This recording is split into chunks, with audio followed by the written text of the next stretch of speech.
Brene sure done got herself in some trouble, ain't it? We seen her on Law and Crime, and then I seen in our comment section that someone said she was on TMZ. So I go to TMZ, go in the search engine, I type in North Carolina. That's all I had to type in for Brene to come up. I said, oh. She was sitting up here talking about Akira is so jealous and she was trying to taunt her and everything. And now look. So you know we got to talk about it. What's up, my friends? Welcome back once again to the Just Casing brand.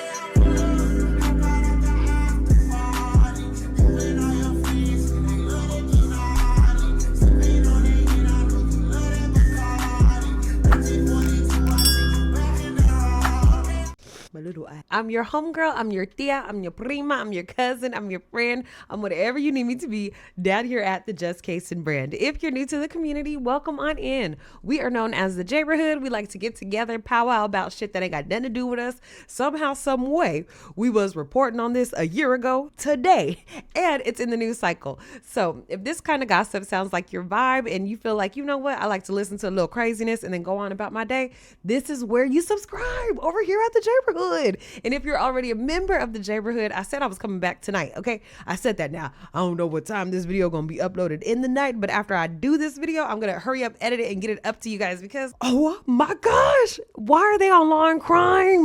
This has got to be embarrassing for Brene because there's no way that she does not see herself on the internet. Everybody talking about what she up to, everybody reporting their own different details about what they know about her, and then Law and Crime had Tim looking so bad. You know what? Let me shut up. If you guys would like to watch the video without my commentary, please look in the description box, click the link. Let's go. Oh, but wait, what's up? Can you get your hair out of my milkshake? Pick it up. I'm driving. Boy, when does that ever stop? Who is she talking to, bro? Chill out. Tim, when does that ever, Tim, please. No. When does that ever stop you from picking your drink up? A bombshell lawsuit and a bombshell trial. A woman sued a social media star for having an affair with her ex-husband and destroying their marriage. Natural face, don't need no filter, don't need no wig, don't need no eyebrows, because you know I draw mine on, don't need no eyelashes, don't need nothing on her face because she just naturally pretty even with a mean mug. What's up? And while not available in every state, North Carolina actually allows people to sue for this. And wait till you hear what happened at trial, where this online influencer, who represented herself, questioned the woman suing her. This was an intense showdown that all culminated with a major verdict. This is exactly when she said, you know what, I can never wear my real hair because what the fuck, egghead? Where's your hair? Why is it running from you like you running from accountability? What are these baby hairs that are laid down? Are these real or are those beauty supply edges that you could get? You know, you just put them on your head, you put a little bit of water, they come off like one of them tattoo stickers that you could put on little kids. What's going on? And you know what's a little bit weird too? Why does Tim have an infatuation with wearing little ass hats on his big ass head? I know they were both sitting up there sweaty. He's looking like, yeah, I got some big arms, don't I? No, the shirt is too small. That's why you look, nigga. Welcome to Sidebar, presented by Law and Crime. I'm Jesse Weber. Covered a lawsuit like this one before, where you have a very popular TikTok star who is being sued by a woman who claims that she essentially stole her husband from her. And believe it or not, in the law, there is an actual specific claim or claims you can sue for. I remember studying this in law school. I hadn't thought about it since then, and it was only now when I hear about the story that I remembered it. A few states recognize it. It's called alienation of affection, and you can also sue for something called criminal conversation, which is a claim here too. It's basically adultery. You can sue when someone has sexual intercourse with your spouse, and we're going to talk about this. This is a real thing. It is a real thing in the state of North Carolina where this is happening. So, it's back in May of 2024. What makes me crack up about this is they look so happy. They look like, yeah, we ain't doing nothing bad. All we're doing is being in love with each other. But they like, yeah, that's all we doing is being in love with each other. Like they asses wasn't going to get caught up. Nearly 3 million on TikTok. Talks about her life, get ready with me videos, doing product reviews, makeup lessons, and so forth. Hey TikTok, what? So I have a couple things that I got from the TikTok shop that I want to show you guys. First up, this hydrating tint. If you don't want to wear foundation. That gospel music in the background. Won't he do it? Yes, he will. Won't he do it? This would be great for you. If you've had this before, heard this brand, let me know. And sometimes she appears with her husband, Tim. Hi, guys. What's up, y'all? Hello? We on here? Hey What's up, y'all? guys, it's Renee.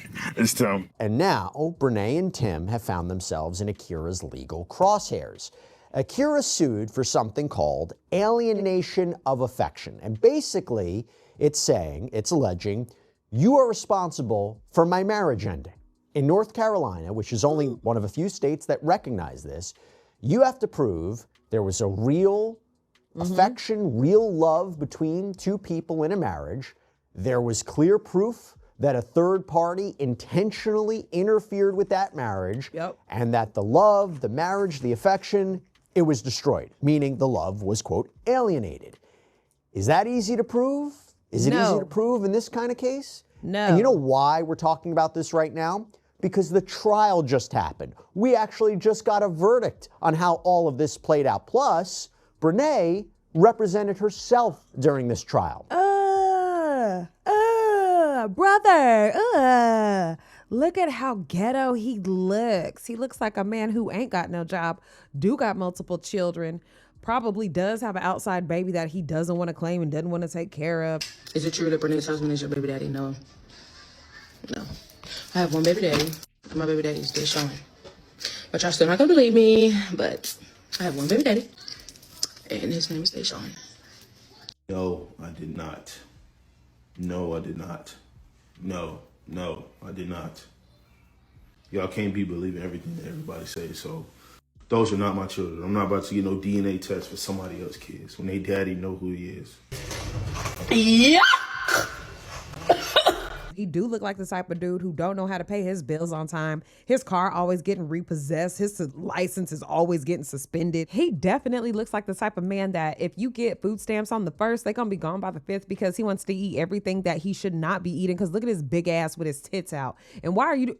Hello, because I'm a real thug. No, you're not, because when that man pressed you by pushing your ass out the courtroom, what'd you do? Keep on walking. Because the police officer patted you on the back and said, you want us to take you down again, nigga? Yeah, get your ass up out of here.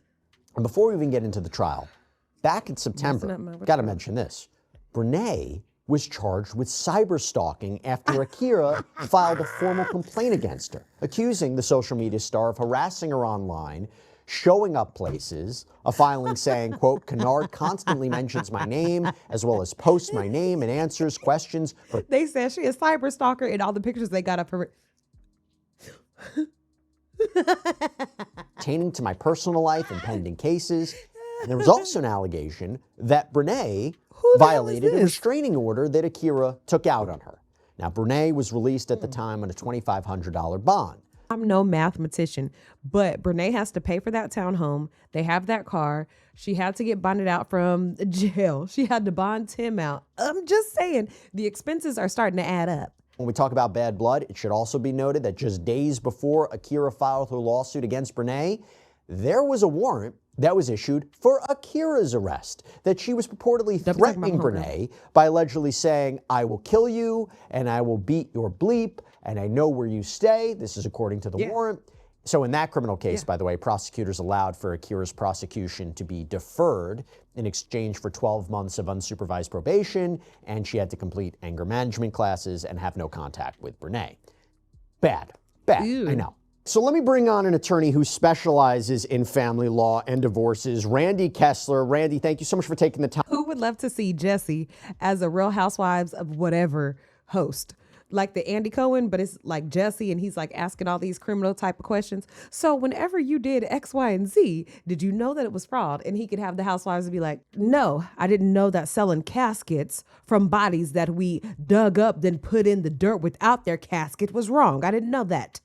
Jesse, any other questions you got for me, motherfucker? Wouldn't that be so good? Have you ever handled an alienation of affection case, a criminal conversation case? I mean, is this common? I know it's only in a few states. Have you ever handled anything like this? So in a roundabout way, we certainly have. So it's only in 5 or 6 states. I practice primarily in Georgia where we don't have it, but we do have jury trials in Georgia. And so a lot of times what happens... Sorry, my head has covered up his name. His name is Randy Kessler. ...is my clients come in and say, she caused my husband to leave me. I want to bring her in. So we can't sue her in Georgia and in most states, but you can sue the spouse and say, listen, because you did this, and you can bring them in as witnesses, and you can make their life uncomfortable. But the short answer is no. very rarely, no states really have this except 5 or 6. And North Carolina being a close state to us, a lot of our clients say, well, what if I just move to North Carolina? You can't do that after the fact, but it's something we think about and talk about a lot, and we get asked the question all the time. And my understanding, these are kind of laws that originated back in the day when it was, men still considered women property, essentially. So there's a reason you don't see this across the country. But how difficult are these claims to prove? So if you look at I'm such a dream, ain't I? I'm so supreme, ain't I? Look at me, oh hey, hey, hey, hey. Why did she do all these filters to her face and relight the picture? Like, girl, you do not look like this. Alienation of affection, you have to prove that there was a genuine love, affection, that there was a deliberate interference by a third party. I guess criminal conversation, you just have to prove what? That there was an affair, that there was an actual sexual intercourse going on during the course of the marriage. How difficult is this to prove, and what do you do to prove it? How do you prove it? What kind of evidence is introduced in these kinds of cases? So there's a whole bunch of evidence, but I'm going to take a break for 1 second.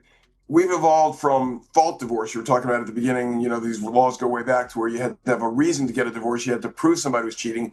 And now in almost every state, you can get a divorce because I want a divorce. So it makes it hard to reconcile I want a divorce with pointing the finger at somebody else. So that's just to get to your first point.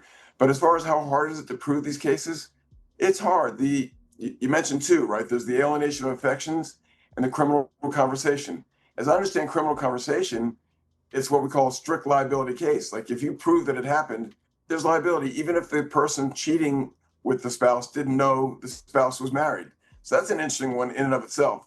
The other one, the bigger one, the one that they're really traveling under, the alienation of affections, is my husband left me because she made him leave me. And it's hard because most people say, your husband left you because he didn't like you, or your husband went with somebody else because the relationship wasn't there. It's very hard to blame somebody else as if your spouse was not a willing participant, right?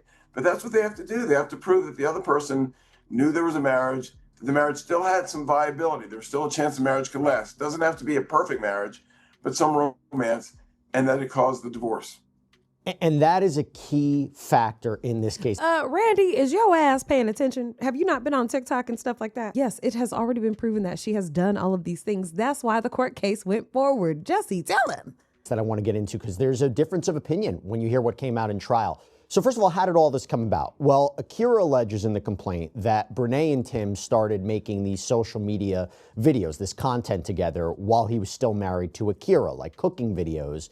Yeah. And that Akira didn't know about any of this or didn't sign off on any of this, even going so far as to allege that Brene would post pictures of Tim and the children he had with Akira. Mm-hmm. And she claims they were having an affair, that Brene was flaunting this online, that she herself found out about this alleged affair from a video of the two of them together in January of 2024.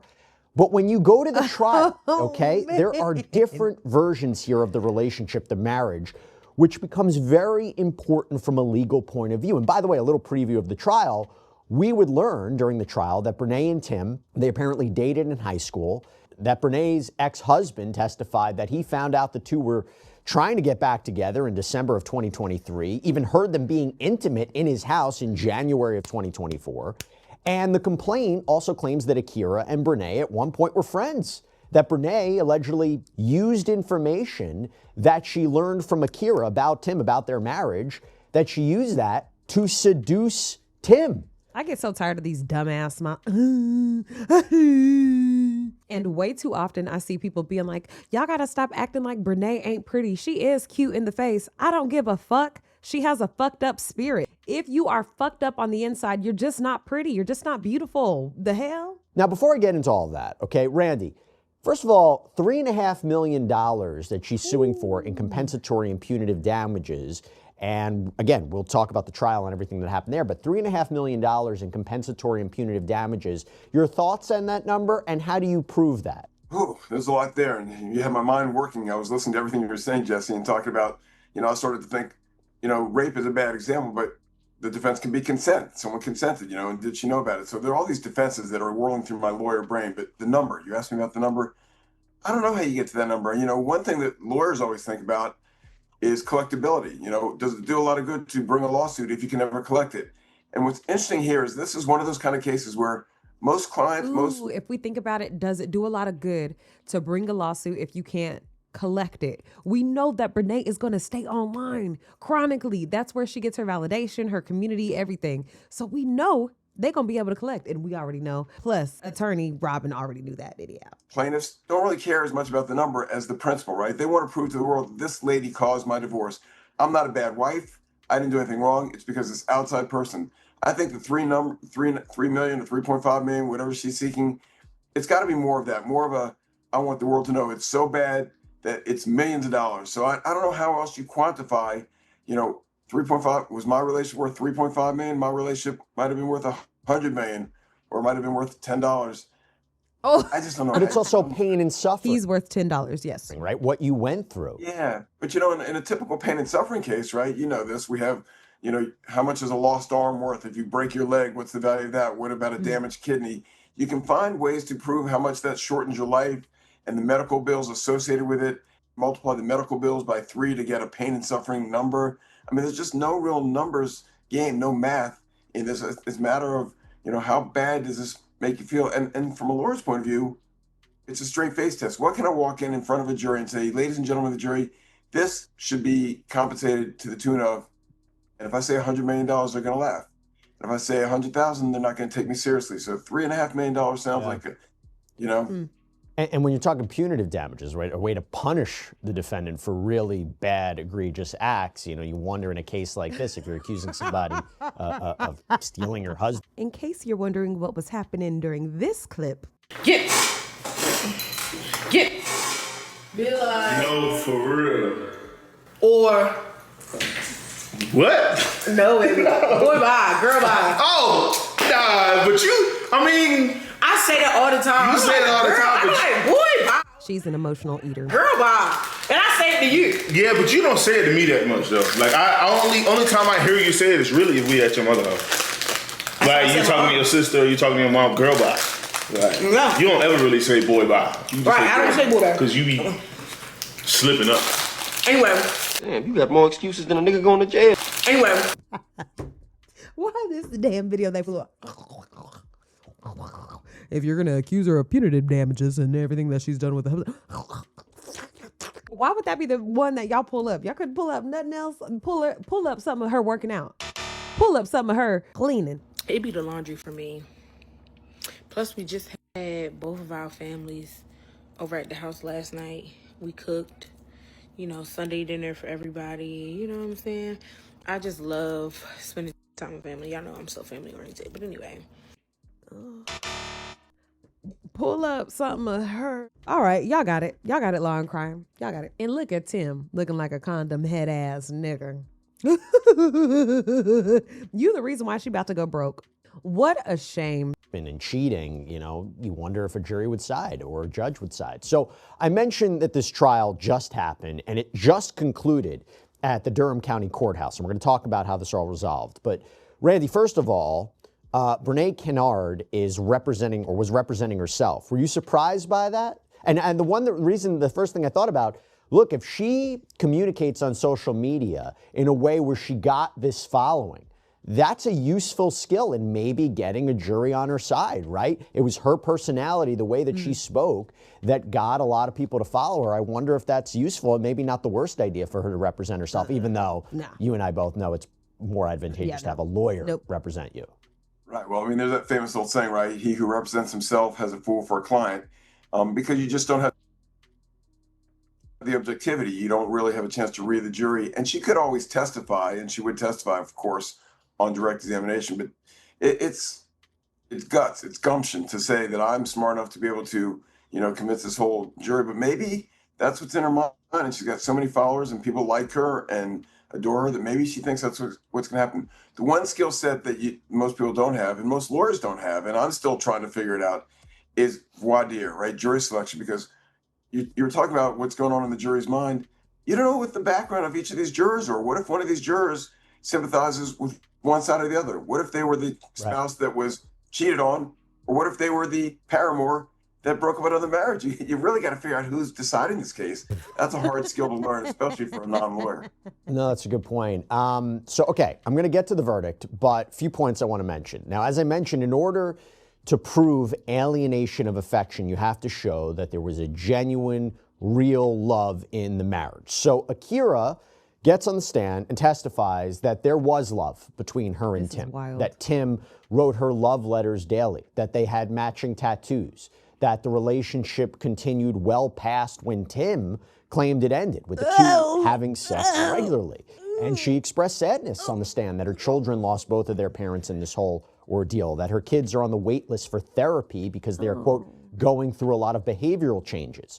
Her mother also testified that Akira and Tim were, quote, inseparable. There were texts that were apparently presented in court where Tim was planning a surprise birthday party for Akira.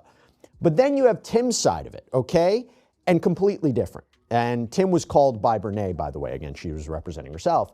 He had a completely different view, that the two were more like, quote, roommates than deeply in love, even saying he was never in love with Akira, that he bought her a cheap engagement ring. Brene's so dumb. She go hear whatever she want to hear. Yeah, he didn't never love her because he told me he never did love her. Yeah, so I believe him wholeheartedly. Girl, you ain't never heard of a man lying to get what he want?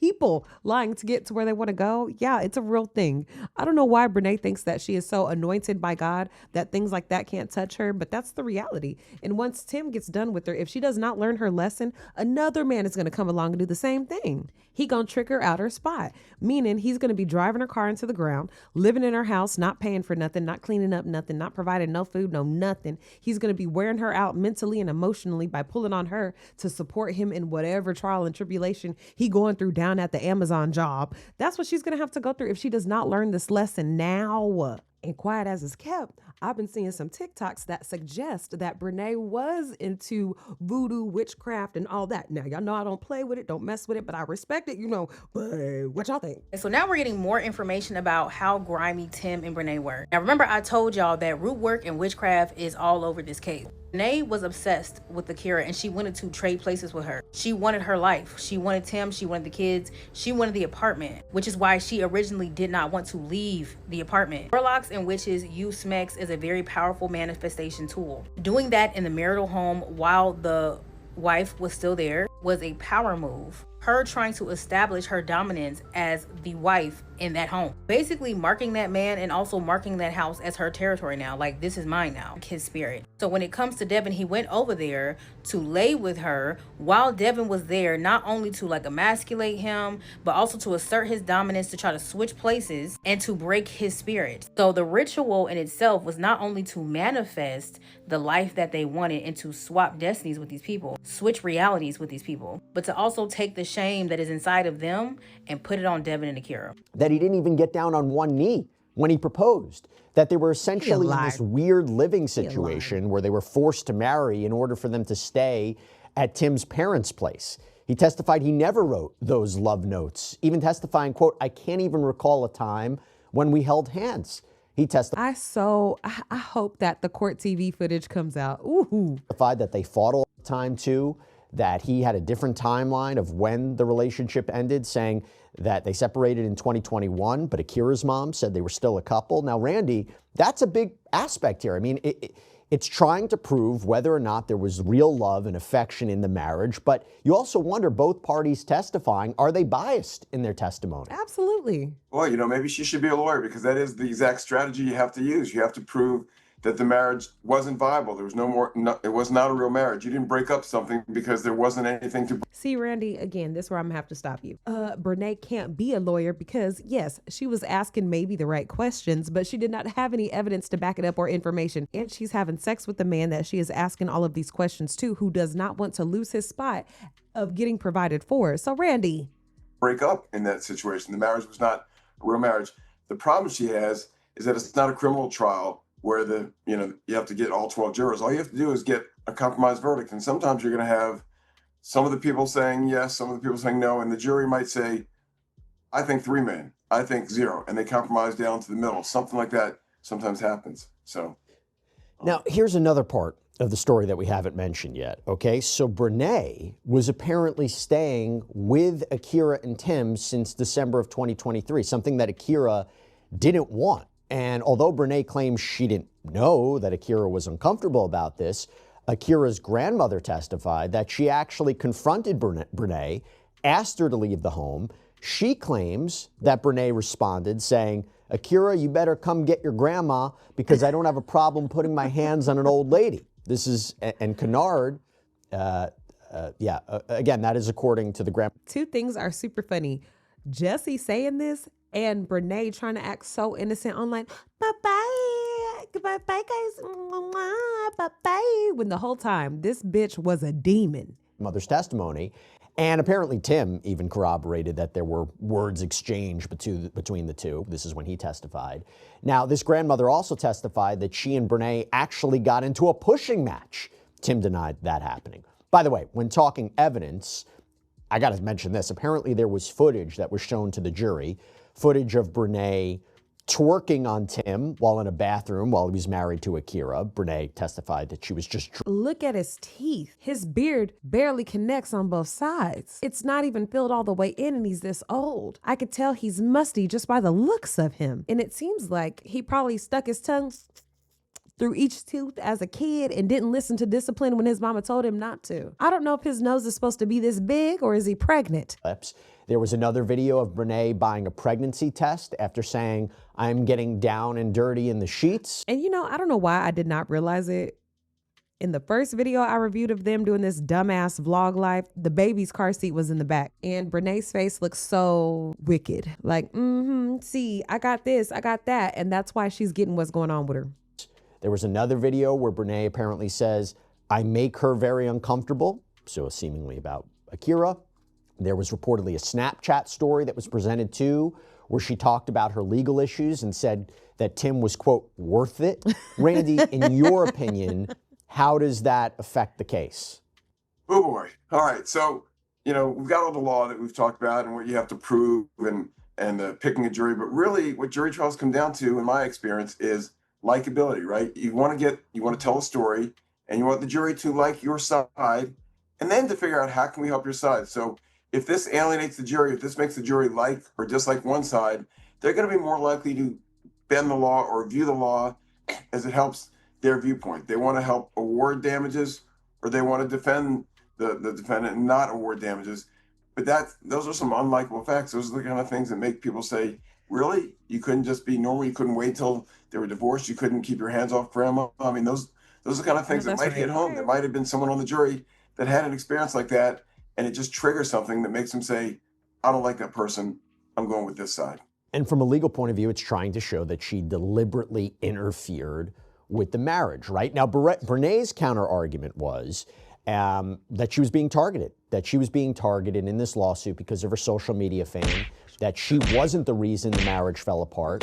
Brene saying to the jury in closing argument, quote, this was a marriage that had been falling apart for years. And that goes back to what Randy said at the beginning, you know, trying to prove that, hey, I'm not the cause of it. Tim didn't love her. He was going to break up with her. There was things that were going on between them. You know, I'm not the reason here. Now, it seems that the real fireworks happened in court when Brene questioned Akira on the stand. And apparently it got really tense, okay? When she questioned her, for example, about how Akira suffered a miscarriage. And Brene apparently said in court in response to that, that must have been painful for you, right? Now, the reporting from the News and Observer claims that people in the gallery actually gasped, with even a few jurors looking just shocked that she said that to Akira. And Akira reportedly responded, well, I wouldn't expect you to know since you don't have children.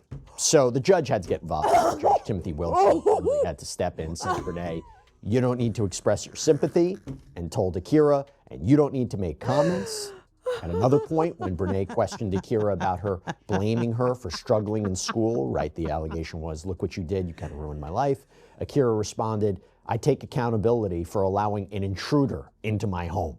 Randy, that is like, you know, obviously there's bad blood between them. And it's when you have to do an insult, do it like that. She said, you know what? Yeah, it did really hurt me for me to have that thing going with my child. But, you know, you wouldn't know. You've never even had a child. Very awkward and unusual to have the defendant herself questioning the plaintiff, particularly the animosity between the two. What'd you make of that? Made for TV, right? This is, I imagine security was doubled when they said, you know, guess who's going to be cross-examining who? Guess who's going to be, you know, getting to ask questions. I mean, it's almost, you know, and again, it's a dramatic over example, but it's the rapist getting to question the victim, right? It's the person who's accused of breaking up the marriage getting to question the victim of this whole situation. It's just a terrible situation. I'm sure they were thinking things that they probably didn't say.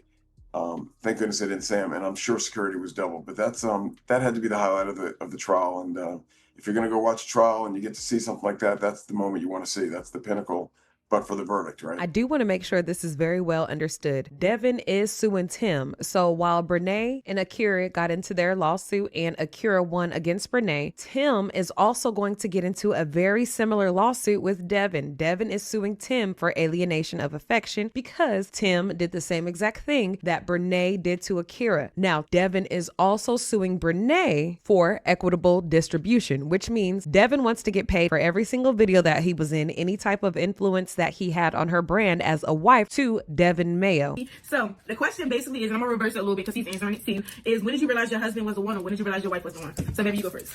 I realized my wife was the one. Excuse me. Sorry. I realized my wife was the one when I just, I just felt it. Honestly, that's all I can really say. I felt like she was the one for me, because compared to most of these other females out there, you don't really find one like her. Sorry, just kidding. Okay.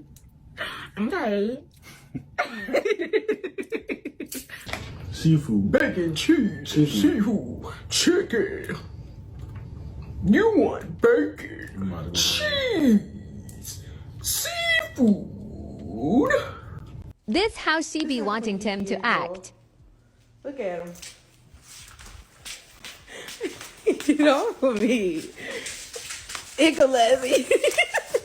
All those videos that she was doing with the little dances, talking about their past relationships, he would like to receive his cut from doing couples content with Brene. And that's across all of her platforms. Any brand deals that she got, any type of platform building that she did by being his wife, he wants to receive his money that he's owed, which makes sense to me because she was using him as like, oh, look at me, I have a husband, I'm under the faith. This is what it looks like for me to be a wife. This is what our relationship is like. I know I wanted to be married. Devin wants to get paid for that, especially when he was sitting up there having to listen to her talk about doo-doo head. Mind you, Devin filed these lawsuits in December of 2024 with the same exact attorney that Akira has. So his time is coming. This is not over. Brene, if she stays with Tim, she's gonna have to pay a lot of money in order to be with this man because he ain't gonna have it on him. Tim don't even got a job right now. Tim ain't got no money in no bank account. He ain't got no savings account. He ain't got nothing to show for nothing except for a thick ass and big titties. So let me know what y'all think down in the comments. I have been the Just Case and Brand. I'm so thankful that you guys tuned in. Please make sure to like the video, have your notification bell turned on so you catch me each and every single time I'm here, and I'll see you guys in the next video. Ooh, don't start laughing, Jessica. Do not start laughing, girl. Don't start laughing. Hold it in. Hold it in. Okay. I'm gonna be serious. Okay. Oh. I still got a fucking bobby pin in my hair. And she was asking the nigga that she sucked dick.